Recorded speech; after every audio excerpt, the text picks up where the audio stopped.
mentioned an extraordinary number of American troops in Puerto Rico, I believe. Correct me if my belief is wrong. There are also 10,000 Marines off the coast of Venezuela in these various ships. Well, I'd be surprised if they weren't, because the one thing that's easily seized is the international airport, the Boulevard International Airport, right on the coast. A couple of thousand Marines should be able to secure that airport very, very easily. Now what happens after you secure the airport? How do you bring in other troops? Where do they go? Caracas is a little further inland and it's surrounded by mountains and hills. There are some tunnels that go through the mountains and hills into Caracas. How do we get in there? I guess we could fly. I guess you could also have airborne drops. I hear a lot from my friends on active duty about repeating Panama. You know, one of the things that we did in Panama was we had this airborne assault. You have all of these light infantry-centric generals at the top of the army that just can't wait to launch another airborne assault. The problem is that Venezuela is not a Panama judge. Venezuela is huge. You can get in, I think, fairly easily, particularly given the offshore presence that we've got. But then what do you do when you get there? And how do you plan to get out? I mean, unless you can very rapidly install a new government that is friendly to you, that can maintain some level of order in the country, you face the possibility of total disintegration of public order. That means that you have no control over what goes on inside the country, and everyone and their brother can possibly take a shot at you. A Macgregor's point is simple. Getting in is easy. Getting out is the nightmare. Seizing an airport is one thing, but Venezuela isn't Panama. It's huge, mountainous, and unpredictable. Unless you can instantly install a stable government, which the U.S. has failed to do for decades, you risk total chaos. In plain terms, America can enter Venezuela. It just has no plan for what happens next. They've got 30 million people. How many of those will resist is anybody's guess, but I just don't see how the Panamanian experience really informs us in Venezuela. Now, there is also talk about getting into Venezuela, if for no other reason, to stop the supply of oil to Cuba, which has been an important lifeline. That would align with Secretary of State Rubio's long-term goals in the Caribbean basin. But again, we don't know where all the air and missile defense capabilities are on the ground that the Russians have provided, and we're not even sure that what won't ensue is something similar to the proxy war we've been waging in Ukraine against Russia, that the Russians would turn around and effectively wage a similar proxy war against us in Venezuela using Brazilian, Colombian, as well as Venezuela paramilitaries to attack us. I mean, the whole thing is a disaster in my judgment. Macgregor's warning here is blunt. Venezuela isn't just bigger than Panama. It's a powder keg. 30 million people, Russian air defenses on the ground, and the real possibility of Moscow flipping the script and waging a proxy war against us in America's own backyard. In simple terms, an invasion wouldn't stabilize anything, could ignite a regional firestorm. Rubio also knows that Cuba is probably weaker today than it has ever been in its history. There's really nothing in Cuba anymore but poverty, and he may regard this as a golden opportunity to knock off the regime in Cuba as well, especially once you've strangled the Maduro regime in Caracas. I mean, this is all speculative. Well, you know, obviously neither you nor I or any of us are invited to participate in any of these discussions or listen to any briefings, but looking at the numbers of forces involved, looking at Venezuela's relationship with Cuba, one has to conclude that there's a lot more going on here than simply a regime change in Venezuela. Macgregor is hinting at the bigger picture here. If Venezuela falls, Cuba becomes the next target. Weak, isolated, and hanging by a thread.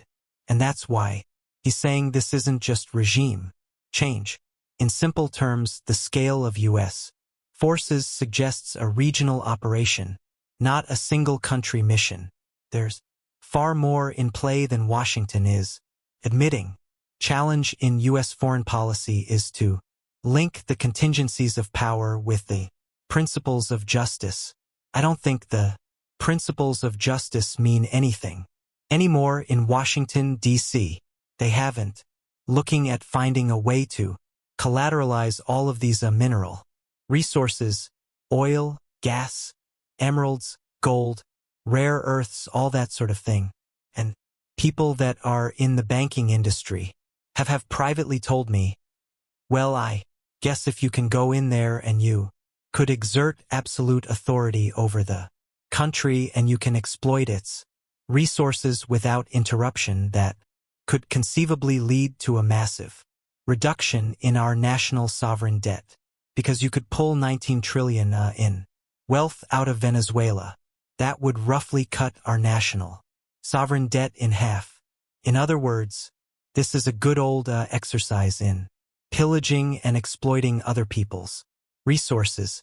Macgregor is stripping away the polite language here. This isn't about justice, democracy, or any moral mission. About resources. When people inside the banking world openly talk about pulling trillions in wealth out of Venezuela to slash U.S. debt, the mask comes off. In simple terms, this isn't foreign policy. It's economic extraction dressed up as strategy. But we failed in Russia. We wanted to go in there, break the country up, rape it for its resources. That's failed miserably. We have not destroyed the national cohesion or unity of Iran. We don't have control of its oil and gas resources. And now we have China, which imports roughly 80% of Iran's oil. Very interested in ensuring the Straits of Hormuz stay open. So how far can you press this war with Iran? That leads you to new places, new locations, where you can get at the resources that you need to boost the American economy and deal with this enormous sovereign national debt.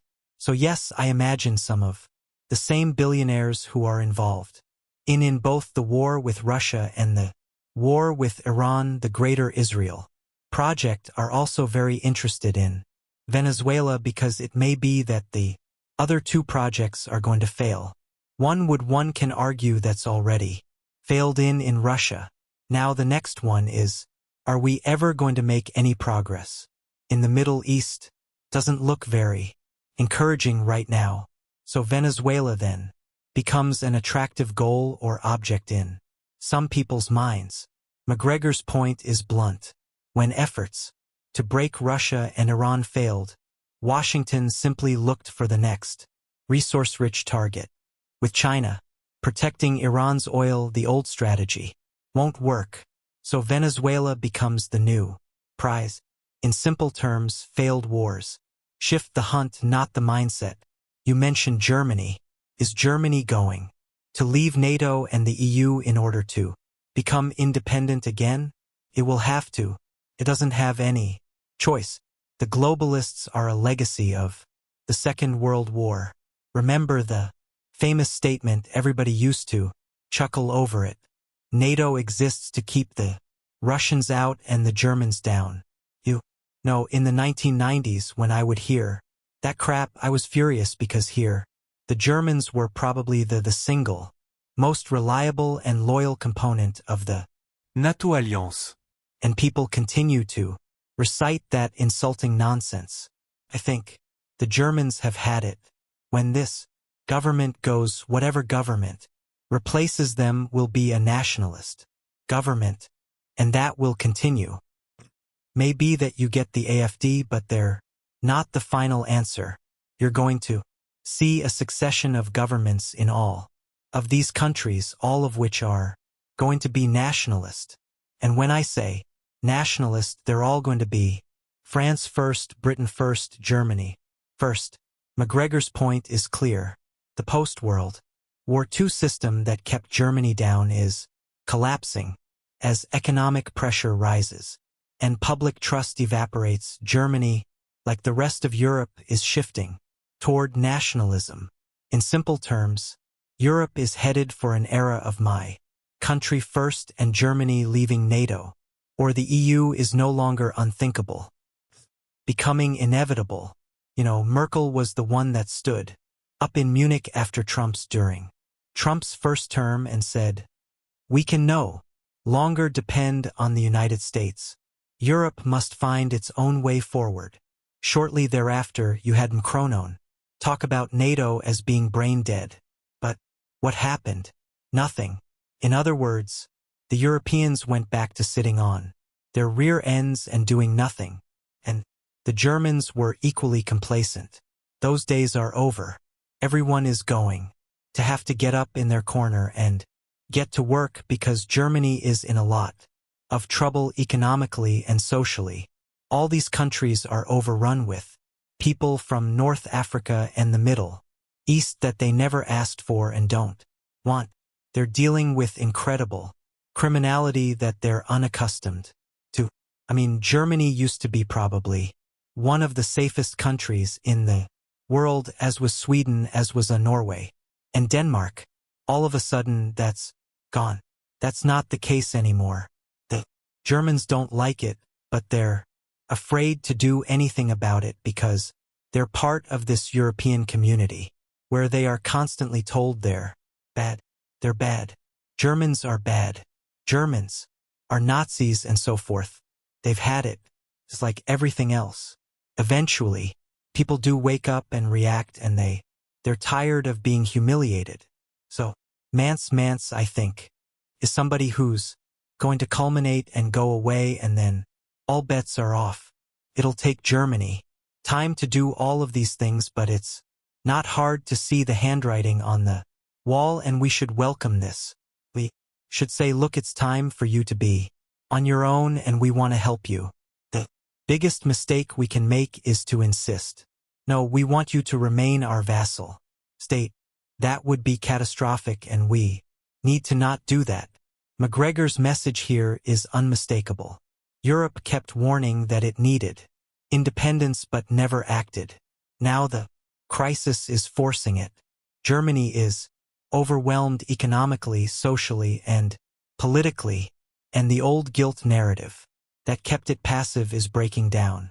In simple terms, a Germany that's tired, pressured, and humiliated will eventually choose sovereignty over submission, and the smartest thing the US can do now is step back, not cling tighter, because trying to keep Germany as a vassal wouldn't prevent collapse.